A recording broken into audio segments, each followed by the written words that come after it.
আনুষ্ঠানিক শোক জানানোর জন্য এবং সে উপলক্ষে আমরা বিএনপির চেয়ারম্যানের সাথে জনাব তারেক রহমানের সাথে আমাদের বেশ দীর্ঘ আলোচনা হলো।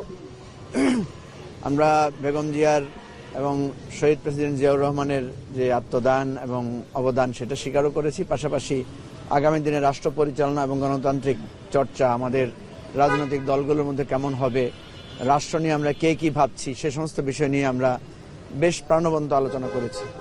বলা যায় প্রায় 1 ঘন্টার মতো আমাদের মধ্যে আলোচনা হয়েছে এবং আমরা মনে করি যে এটা বাংলাদেশের আগামী দিনের রাজনীতি, গণতন্ত্র, নির্বাচন সবকিছুর জন্য এটা একটা ভালো সূচনা।